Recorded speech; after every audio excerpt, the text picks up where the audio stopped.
Bismillahirrahmanirrahim. Alhamdulillah wassalatu wassalamu ala Rasulillah. Amma ba'd. Kharitatu ulumil hadis. Peta ilmu hadis. Ini adalah peta tentang ilmu hadis, ilmu-ilmu yang berkaitan dengan hadis dan kitab-kitab yang berkaitan.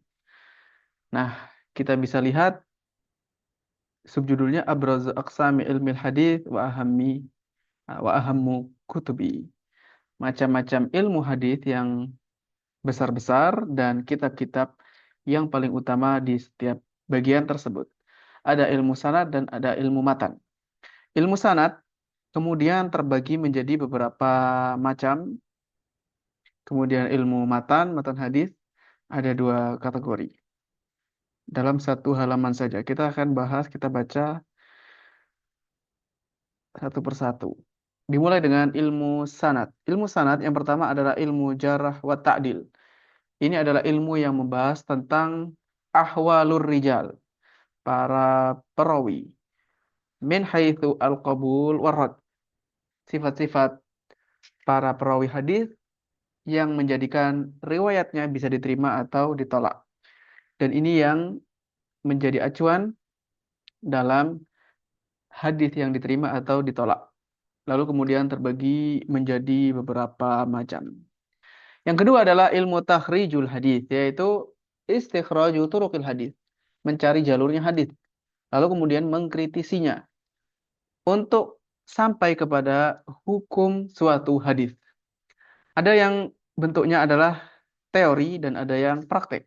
Yang teori hanya tentang metode takhrij, dan kebanyakan kitab-kitab seperti ini kitab yang muncul belakangan, yang ditulis oleh para ulama belakangan. Contohnya Turuqu Takhrijil Hadits, kitabnya Turuqu Takhrijil Hadits, cara takhrijul hadits, karya Sa'ad Al-Humaid. Kemudian yang kitab praktek ada yang umum, khusus, dan yang paling mencakup. Secara umum, contohnya kitab Al-Maqasid Al-Hasanah, karya Al-Imam As-Sakhawi, dan Kashful Khafa wa Muzilul Ilbas, karya Al-Ajluni. Kemudian khusus Takhriju Ahaditsil Kasyaf Az-Zaila. Jadi membahas satu kitab tertentu, misalnya Hadits Al-Kasyaf karya Az-Zailai dan Ibnu Hajar. Kemudian yang mencakup Al-Musnad, Al-Musannaf, Al-Mu'allal, karya Majmu'ah Minal Baithin, karya kolektif para peneliti. Kemudian yang Jarh wa Ta'dil ini macam-macamnya. Lafaz-lafaznya ada istilah-istilah yang digunakan para pengkritis hadis untuk menghukumi seorang perawi. Contohnya thiqah, la ba'sa bihi, laisa bihujjah, yuktabu hadithu. Ini lafaz-lafaz dan kode yang menunjukkan hadisnya diterima ataukah tidak.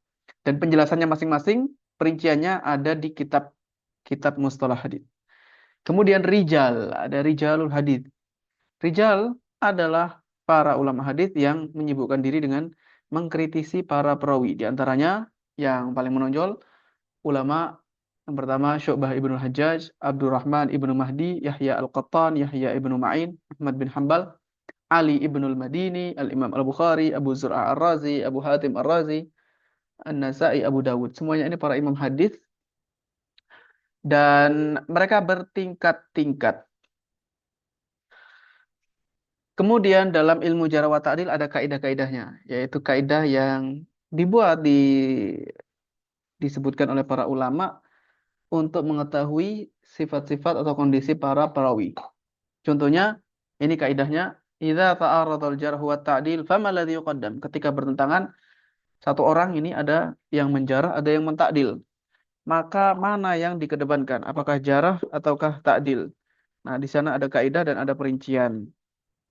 Contohnya kalau jarahnya mufassar atau tidak mufassar, dan itu menentukan hukum akhirnya. Kemudian juga kaidah misalnya idza kana rawi lam yuwathaq wa lam yudha'af. Apabila ada seorang perawi tidak ada yang mentautsik, tidak ada yang mentakdil, tidak ada yang menjarah, wa lam yudha'af. Wa rawa anhu itsnan, lalu ada dua perawi yang lain yang meriwayatkan darinya. Apakah cukup riwayat dua orang ini menjadi tautsik, menjadi ta'dil? Nah, ini contoh-contohnya kaidah begini. Kemudian yang berkaitan dengan ilmu jarh wa ta'dil juga, tamyizu arwati, yaitu penentuan perawi sehingga tidak tertukar atau tidak menjadi mirip, tidak menjadi kacau karena kemiripan dengan perawi yang lain yang mungkin dari sisi namanya karena sama, kemudian asal usulnya sama.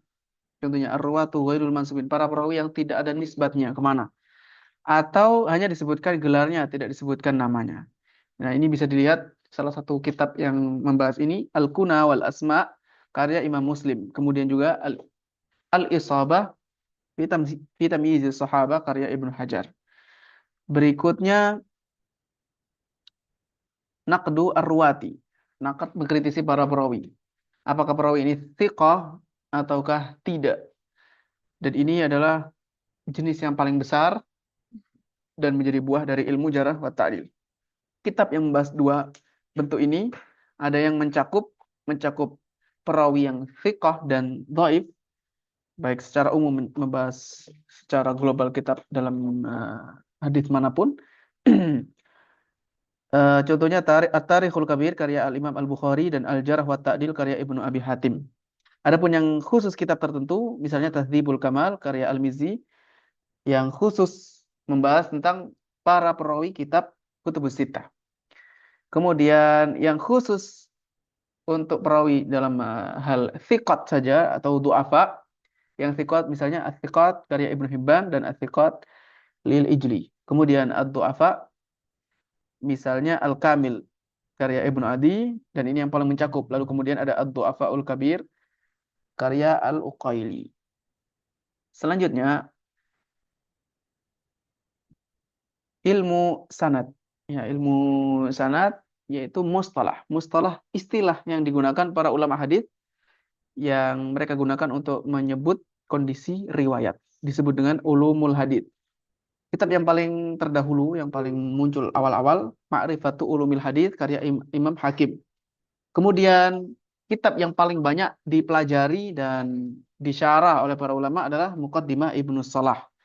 Lalu kitab kontemporer, Takhrij Ulumil Hadis karya Al-Judai. Dalam ilmu sanad juga ada ilmu ilal. Ilmu ilal ini ilmu yang membahas wujud ta'an al-khafiyyah, eh, cacat-cacat yang tersembunyi dalam sanad-sanad dan matan. Dan ini masuk ke tahapan level yang tinggi. Yang membahas ini sedikit, yang menguasai ilmu ilal ini tidak banyak. Di antaranya yang peduli dan perhatian dengan ilmu ini, Syu'bah Ibnul Hajjaj, Abdurrahman Ibnu Mahdi, Yahya Al-Qattan, Yahya Ibnu Ma'in, Ahmad bin Hambal, kemudian Yahya Ibnu Ma'in, Ahmad bin Hambal, Ali Ibnul Madini, Al-Imam Al-Bukhari, Abu Zur'a Ar-Razi, Abu Hatim Ar-Razi, Ar-Razian. Kemudian Al-Imam An-Nasai, ada Abu Dawud. Dan kitab Ilal ini ada yang ditulis dari sisi teori dan ada yang dari sisi praktik. Dari sisi teori, misalnya kitab At-Tamyiz karya Imam Muslim, Al-Ilal karya Imam Tirmidzi dan syarahnya Syarah Al-Ilal At-Tirmidzi yang ditulis oleh Ibnu Rajab. Kemudian secara praktek, Al-Ilal karya Ibnu Abi Hatim Ar-Razi dan Al-Ilal Imam Ad-Daruqutni.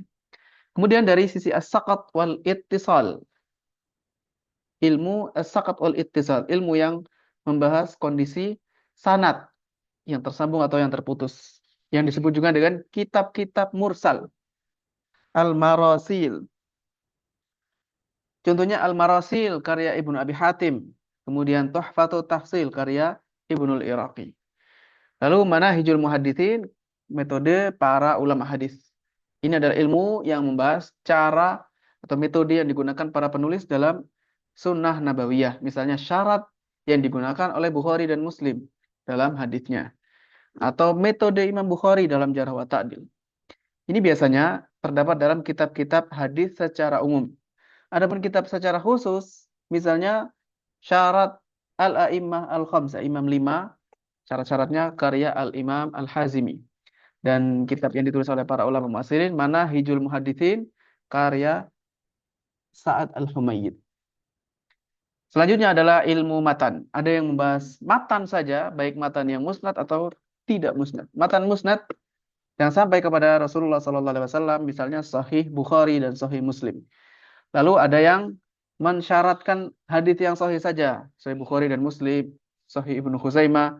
Ada yang tidak mensyaratkan hadis ini harus sahih, yang penting sampai kepada Rasulullah.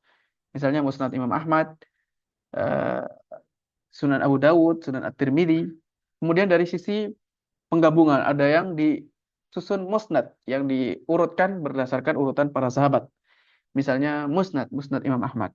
Kemudian Sunan, kitab Sunan adalah kitab hadis yang disusun berdasarkan bab-bab fikih. Misalnya Sunan Abu Dawud, Sunan Ibnu Majah, Sunan At-Tirmidzi, Sunan An-Nasa'i. Kemudian Al-Jawami. Al-Jawami ini yang mencakup seluruh bidang keilmuan yang beragam.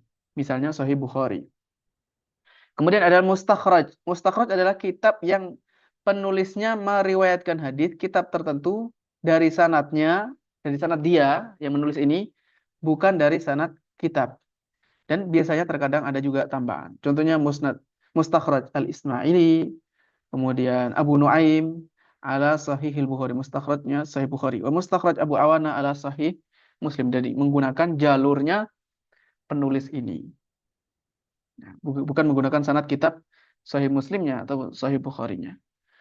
Kemudian ada kitab matan hadis yang mencakup bukan hanya kepada Rasulullah saja, mencakup Nabi SAW, para sahabat dan tabi'in. Misalnya Musannaf Ibnu Abi Syaibah dan Musannaf Abdul Razak. Dalam ilmu hadis juga ada yang membahas matan saja tapi tidak disebutkan bersama sanadnya. Contohnya kitab yang menggabungkan berbagai ilmu, Masabihus Sunnah karya Al-Imam Al-Baghawi. Kemudian yang membahas khusus hadis Raqaiq wal Adab, kitab tentang akhlak. Misalnya Arba'in Nawawiyah, At-Targhib wa Tarhib karya Al-Munziri. Kemudian kitab-kitab yang membahas hadis ahkam saja yang berkaitan dengan hukum fikih.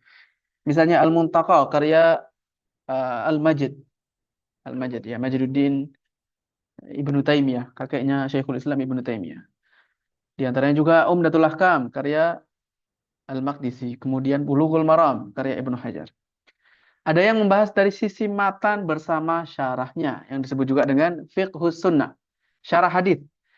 Ada syarah hadis yang musnadah dan ghair musnadah yang membahas sanadnya juga. Yang musnadah contohnya kitab At-Tamhid karya Ibnu Abdul Bar, kemudian Fathul Bari karya Ibnu Hajar. Yang ghair musnadah yang tidak ada sanadnya, hanya fokus ke matan. Misalnya Syarah Umdatul Ahkam karya Al-Imam Ibnul Mulakin dan Subul Salam karya As-San'ani. Lalu ada kitab Gharibul Hadis, kategori Gharibul Hadis yang membahas tentang syarah lafaz-lafaz hadis. Misalnya Gharibul Hadis karya Abu Ubaid Al-Qasim Ibnu Salam dan An-Nihayah karya Ibnul Athir. Lalu ada jenis kategori ini juga Mukhtalaful Hadis yang membahas tentang taujihul ahadits, penjelasan hadis-hadis yang kelihatannya bertentangan. Contoh kitab yang membahas ini, Ikhtilaful Hadits karya Al-Imam Asy-Syafi'i, kemudian Syarah Mushkilul Athar karya At-Tahawi, dan ini yang paling mencakup. Kemudian ada jenis An-Nasikh wal Mansukh. Contohnya Al-I'tibar fi Nasikh wal Mansukh karya Al-Fazini. Baik, ini adalah secara umum peta ringkasan macam-macam ilmu yang berafiliasi ke dalam ilmu hadis. Semoga bermanfaat. Wassallallahu wasallam ala nabiyyina Muhammad walhamdulillahi rabbil alamin.